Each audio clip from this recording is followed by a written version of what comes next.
Hello एस्पिरंट्स, AP अकॅडमीमध्ये तुमचं सर्वांचं स्वागत आहे. फार्मसी फील्डमध्ये असणारी सर्वात मोठी अपडेट त्या म्हणजे ड्रग इन्स्पेक्टर बद्दलच्या new vacancies. Yes aspirants, finally MPSC through drug इन्स्पेक्टरसाठी म्हणजेच ड्रग निरीक्षक गट बीच्या 109 सीट्स और 109 वॅकन्सीज हे रिलीज करण्यात आलेले आहेत. एस्पिरंट्स, आजच्या लेक्चरमध्ये आपण या ड्रग इन्स्पेक्टर बद्दलचं ऑफिशियल नोटिफिकेशन, त्यामध्ये देण्यात आलेल्या सर्व सीट्स, सो त्या सीटमध्ये असणारं distribution as per the category, त्यासोबत एस्पिरंट्स फॉर्म फिलिंगची डेट, क्लोजिंग डेट आणि त्यामध्ये असणारी बेसिक इन्फॉर्मेशन.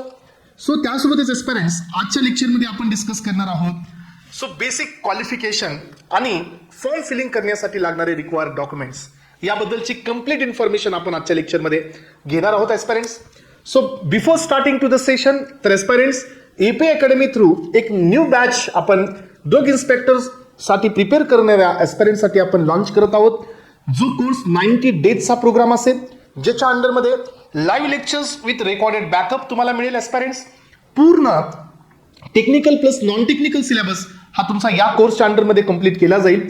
जो सिलेबस तुम्हाला घेतला जाईल, ज्या सिलेबस वरती आपण डिस्कस करूया, सो या प्रत्येक सिलेबसच्या तुम्हाला पीडीएफ फॉर्मॅटमध्ये नोट्स पण प्रोव्हाइड केले जातील. एस्पिरंट्स, जसा सिलेबस शिकवला जाईल, जसं ही बॅच पुढे प्रोसीड करेल, सो त्याच अकॉर्डिंगली या टॉपिकवरती सो इंडिव्हिज्युअल टॉपिकच्या टेस्ट आणि फुल लेंथ टेस्ट ही या बॅचमधून तुम्हाला मिळणार आहेत. एस्पिरंट्स, सो ज्या एस्पिरंट्सला ड्रग इन्स्पेक्टरसाठीचं थरो प्रिपरेशन करायचं आहे, ज्या एस्पिरंट्सला सो प्रिपरेशन हे रेफरन्सेस थ्रू करायचं आहे, सो त्या सर्व एस्पिरंट्सने या बॅचला या बॅचमध्ये एस्पिरंट्स तुम्हाला पूर्ण इन्फॉर्मेशन मिळेल, जी बेसिक लेवलपासून ॲडव्हान्स लेवलपर्यंत जी ड्रग इन्स्पेक्टरच्या प्रिपरेशनमध्ये रिक्वायर्ड आहे, ही सर्व इन्फॉर्मेशन तुम्हाला या बॅचमधून मिळेल. एस्पिरंट्स, चला तर रिसेंटली एमपीएससी थ्रू हे नोटिफिकेशन रिलीज करण्यात आलेलं आहे. एस्पिरंट्स, आपण याबद्दलचं कंप्लीट डिस्कशन आपण या लेक्चरमध्ये पाहूया.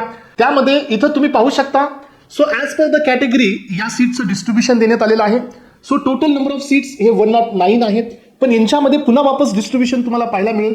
इथं पाहू शकता एस्पिरंट्स, हा जो कॉलम आहे, या कॉलममध्ये वेगवेगळा या ठिकाणी क्रायटेरिया अप्लाय करण्यात आलेला आहे. So total number of seats, सर्वसाधारण सीट, महिलासाठी सीट असतील, खेळाडूसाठी सीट्स असतील, सो अनाथसाठी सीट असतील, आपण त्यांना सो फिजिकली हँडिकॅप म्हणतो, त्यांच्यासाठीच्या सीट्स असतील, हे कम्प्लीट डिस्ट्रीब्युशन इथं देण्यात आलेलं आहे. सो फर्स्ट ऑफ ऑल आपण पाहूया फर्स्ट कॅटेगरी दॅट इज अजा, यांच्यासाठी टोटल नंबर ऑफ सीट्स हे 69. यामध्ये जनरल, त्याच्यामध्ये जनरल म्हणजे काय, जे सीट्स हे मेलसाठी पण अलाउड आहेत आणि फिमेलसाठी पण अलाउड आहेत. सो आउट ऑफ 16 10 सीट्स त्यांच्यासाठी अवेलेबल आहेत. सो फिमेलसाठी स्पेशली 5 सीट्स देण्यात आलेले आहेत आणि सिंगल सीट ही तुम्हाला पाहायला मिळेल, ही आहे स्पोर्ट्समनसाठी म्हणजे खेळाडूसाठी. त्यानंतर नेक्स्ट कॉलम आहे अनुसूचित जमाती, यांच्यासाठी टोटल सीट्स आहेत 12. आउट ऑफ 12 सो सर्वसाधारणसाठी 7 सीट्स आहेत, फिमेलसाठी 4 सीट्स आहेत आणि इथं वापस स्पोर्ट्समनसाठी ही 1 सीट देण्यात आलेली आहे. एस्पिरंट्स, सो देन विजासाठी कुठल्याही सो विमुक्त जाती जे असतात यांच्यासाठी कोणतीही सीट अ मध्ये इथं देण्यात आलेली नाहीये. त्यानंतर एस्पिरंट्स भटक्या जमाती यांच्यामध्ये ब क ड या 3 क्लासमध्ये इथं पण तुम्हाला सीट डिस्ट्रीब्युशन पाहता येईल. सो ब साठी 2 सीट आहेत, 1 सीट ही तुमची सर्वसाधारण आहे आणि 1 सीट ही फिमेलसाठी रिझर्व्ह करण्यात आलेली आहे. क मध्ये तुम्हाला टोटल 7 सीट्स पाहायला मिळतील, त्यामधल्या 5 सीट्स हे सो सर्वसाधारण आहेत आणि 2 सीट्स ह्या रिझर्व्ह करण्यात आलेल्या आहेत. एस्पिरंट्स, सो ड मध्ये भटक्या जमातीमध्ये जो ड सेक्शन आहे, यामध्ये पण तुम्हाला 2च सीट्स पाहायला मिळतील आणि त्यामधील 1 सीट ही जनरल आहे आणि 1 सीट ही रिझर्व्ह करण्यात आलेली आहे फिमेलसाठी. सो विशेष मागास प्रवर्ग यांच्यामध्ये आपण पाहतो स्पेशल बॅकवर्ड क्लास जो असतो, यामध्ये 1 सीट फक्त अवेलेबल आहे आणि ती पण सो सर्वसाधारणसाठी आहे. त्यानंतरचा नेक्स्ट कॉलम आहे एस्पिरंट्स सामाजिक दृष्ट्या आणि शैक्षणिक दृष्ट्या जे मागास असतात, यांच्यामध्ये टोटल 11 सीट्स देण्यात आलेल्या आहेत. सो यामध्ये 7 सीट्स हे सर्वसाधारण आहेत आणि 3 सीट्स हे फिमेलसाठी देण्यात आलेले आहेत आणि सिंगल सीट ही स्पोर्ट्समनसाठी देण्यात आलेली आहे. एस्पिरंट्स, देन नेक्स्ट पॉइंट आहे, नेक्स्ट कॉलम आहे सो आदुघ, व्हॉट इट इज, हे काय असतं, तर हे आर्थिक दृष्ट्या मागासलेले असतात, याला आपण EWS असं म्हणतो, इकॉनॉमिक विकर सेक्शन. याच्या पण तुम्हाला पाहायला मिळतील 11 सीट्स अवेलेबल आहेत, त्यामधल्या 7 सीट्स हे जनरलसाठी आहेत. सो जनरल इट मीन्स त्याच्यामध्ये सर्वसाधारण म्हणजे मेल अँड फिमेल बोथ या सीट्सला या ठिकाणी अप्लाय करू शकतात आणि सो 3 सीट्स जे आहेत हे फिमेलसाठी रिझर्व्ह करण्यात आलेले आहेत. त्यानंतर आहे ई माओ, हे असतो ओबीसी क्लास, इतर मागास वर्ग, याच्यामध्ये पण 14 सीट्स तुम्हाला पाहायला मिळतील, त्यामधल्या सर्वसाधारण ह्या 9 सीट्स आहेत 4 सीट्स ही तो वापस फिमेलसाठी रिझर्व करण्यात आलेली आहेत एस्पायरंट्स आणि 1 सीट ही स्पोर्ट्समनसाठी देण्यात आलेली आहे. त्यासोबत एस्पायरंट्स टोटल जर तुम्ही पाहिलं तर एकूण आरक्षित जे आहेत पूर्ण म्हणजे टोटल रिझर्व 76 सीट्स हे टोटल रिझर्व आहेत. 48 सीट्स त्यामध्ये जनरल आहेत. जनरल म्हणजे अंडर प्रत्येक कॅटेगरीमध्ये जे सर्वसाधारण आहेत ते 48 आहेत. देन 23 सीट्स हे फक्त फिमेलसाठी रिझर्व करण्यात आलेले आहेत आणि 5 टोटल सीट्स हे स्पोर्ट्समनसाठी आहेत. सो जे अराखीव वर्ग आहे म्हणजे आपण जनरल कॅटेगरी म्हणतो खुला वर्ग त्याच्यामध्ये 33 सीट्स अवेलेबल आहेत. या 33 मध्ये 21 सीट्स इथं तुम्ही पाहू शकता हे जनरलमध्ये सर्वसाधारण आहेत म्हणजे इथं तुम्ही मेल आणि फिमेल दोन्हीही अप्लाय करू शकता आणि किंवा दोन्हीही या सीटला क्लेम करू शकता. आणि त्यासोबत एस्पायरंट्स जनरलमध्ये 10 सीट्स या स्पेशली फिमेलसाठी रिझर्व करण्यात आलेले आहेत आणि 2 सीट या तुम्ही पाहू शकता स्पोर्ट्समनसाठी देण्यात आलेले आहेत. तर जो लास्ट कॉलम आहे हा टोटल सीट्स आहे. टोटल जर तुम्ही हे सगळे कॅल्क्युलेशन केले तर टोटल 109 सीट्स आहेत. 69 सीट्स यामधल्या सर्वसाधारण आहेत प्रत्येक कॅटेगरीमध्ये.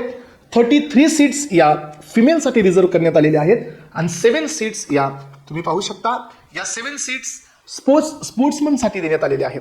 तर एस्पायरंट्स यासोबतच तुम्ही पाहू शकता जे अनाथ असतील त्यांच्यासाठी 1 सीट देण्यात आलेली आहे आणि टोटल जे PW वाले आहेत फिजिकली हँडिकॅप 4 सीट देण्यात आलेले आहेत. टोटल जर तुम्ही कॅल्क्युलेशन केलं तुमच्या लक्षात येईल एस्पायरंट्स ह्या पूर्ण याच्यामध्ये 109 सीट्स ह्या डिस्ट्रीब्यूट करण्यात आलेल्या आहेत.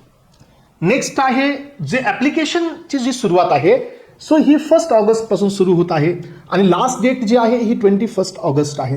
आता आपण पाहणार आहोत एज लिमिट जे किमान वय आहे. किमान इट मीन्स कमीत कमी जे एज असायला पाहिजे सर्व कॅटेगरीसाठी मिनिमम 18 इयर्स.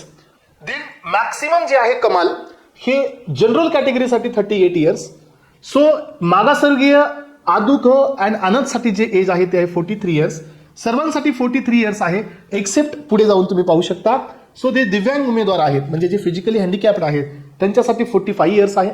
त्यासोबतच एस्पिरंट्स माजी सैनिक असतील आणि जे तुमचे अल्पसेवा राजनिष्ठ अधिकारी असतील यांच्यामध्ये तुम्हाला पाहायला मिळतो जो त्यांचा सेवेचा कालावधी आहे त्याच्यानंतर 3 years.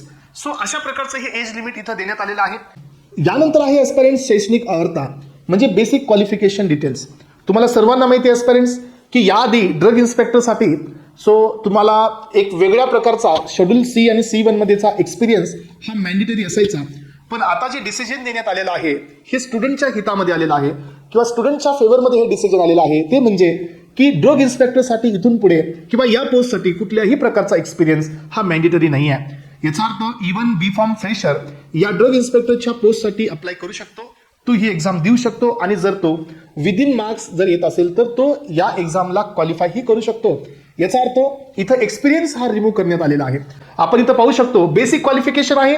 The candidate should possess degree in pharmacy or pharmaceutical science or medicine it means MBBS with specialization in clinical pharmacology or microbiology. हे बेसिक क्वालिफिकेशन आहे एस्पायरंट्स. BSc chemistry BSc microbiology MSc chemistry MSc microbiology हे students या पोस्टसाठी eligible नाही आहेत as per माय information. इथं तुम्ही पाहू शकता हे बेसिक क्वालिफिकेशन आपण घेतलेलं आहे. आता आपण पुढे जात आहोत नेक्स्ट पॉईंटमध्ये ते म्हणजे तुम्ही ज्यावेळेला ऍप्लिकेशन फॉर्म फिलअप करायला जाल त्यावेळेला तुम्हाला कोणते डॉक्युमेंट्स कॅरी करायचे आहेत. तर एस्पिरंट्स सर्वात इम्पॉर्टंट आहे तुमचं SSC सर्टिफिकेट. SSC सर्टिफिकेट जे मॅट्रिक्युलेशन सर्टिफिकेट आहे त्यावरती तुमची डेट ऑफ बर्थ असते. या डेट ऑफ बर्थवरती तुम्ही तुमचा एजचा या ठिकाणी प्रूफ देऊ शकता. जे तुमचे SSCचं जो सर्टिफिकेट असतं त्याच्यावरती तुमची डेट ऑफ बर्थ आहे जे सनद म्हणतो आपण त्याच्यावरून तुम्ही तुमचा एजचा प्रूफ देऊ शकता. त्यानंतर पहा शैक्षणिक अर्हता. याचा अर्थ तुमचे जे बेसिक डिग्रीचे क्वालिफिकेशन असतील डिग्री सर्टिफिकेट असेल तुमचे फर्स्ट सेमिस्टर टू लास्ट सेमिस्टरचे सर्व मार्कशीट्स असतील. तर एस्पायरंट्स लक्षात घ्या इथं D फार्मसी स्टुडंट्स हे इलिजिबल नाही आहेत. D फार्मसी स्टुडंट्स या पोस्टसाठी अप्लाय नाही करू शकत. At least you should have a B pharmacy. M pharmacy हे मॅन्डेटरी नाही आहे. If you have then also no problem but at least तुमच्याकडे ग्रॅज्युएशन असायला पाहिजे बॅचलर इन फार्मसी और फार्मास्युटिकल सायन्स. त्यासाठी त्याच्याशिवाय तुम्ही या पोस्टसाठी अप्लाय नाही करू शकत. त्यानंतर पहा एस्पिरंट्स जे तुमचं आपण पाहतो की सामाजिक दृष्ट्या मागासवर्गीय असल्याचा पुरावा. याचा अर्थ आपण पाहिला होता की जो तुमचा जे रिझर्वेशनचे सर्टिफिकेट आहेत सगळ्यांचेच SBC असेल देन ESBC असेल SC असेल ST असेल. आर्थिक दृष्ट्या म्हणजे काय जी EWS सर्टिफिकेट असेल त्यानंतर नॉन क्रिमिनल प्रमाणपत्र, जे नॉन क्रिमिनल असेल, सो फिजिकल हँडिकॅपचं सर्टिफिकेट असेल, जर तुम्ही माजी सैनिक असाल तर त्याचा तुमच्याकडे पुरावा असेल, जर तुम्ही अनाथ असाल तर त्याचा तुमच्याकडे पुरावा असेल, जर तुम्ही स्पोर्ट्समन आहात तर तुम्ही त्याचं सर्टिफिकेट पण इथं तुम्हाला अपलोड करणं हे अनिवार्य आहे. सो त्यासोबतच एस्पायरंट्स, जर तुमच्या नेममध्ये काही बदल असतील, सो SSC सर्टिफिकेटमध्ये जर तुमच्या नेममध्ये काही चेंजेस असतील तर त्याचाही तुम्हाला पुरावा द्यायचा आहे. त्यानंतर एस्पायरंट्स, स्मॉल फॅमिलीचे एक प्रतिज्ञापत्र तुम्हाला द्यायचं आहे.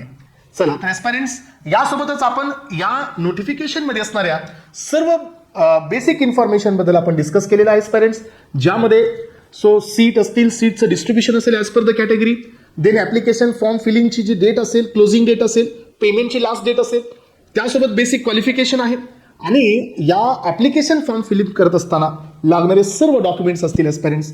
या लेक्चरमधून आपण हे सर्व पॉईंट्स कव्हर अप केलेले आहेत. तर एस्पायरंट्स, आय होप की तुम्हाला याबद्दलची सर्व इन्फॉर्मेशन मिळालेली आहे.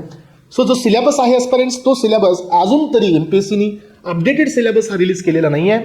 जसा तो सिलेबस अपडेटेड सिलेबस हा रिलीज केला जाईल, सो त्या अकॉर्डिंगली त्याच्यावरतीही तुम्हाला नेक्स्ट लेक्चरमध्ये डिस्कशन केलं जाईल. आता जे आपण बॅच चालू करत आहोत, या बॅचमध्ये जो सिलेबस आपण स्टार्ट करणार आहोत तोच सिलेबस असणार आहे जो कंपल्सरी त्या येणाऱ्या सिलेबसमध्ये असेल. त्या सिलेबस सोबत आपण ही बॅच बिगिन करत आहोत एस्पायरंट्स. चला, thank you so much. Have a nice day. Thank you.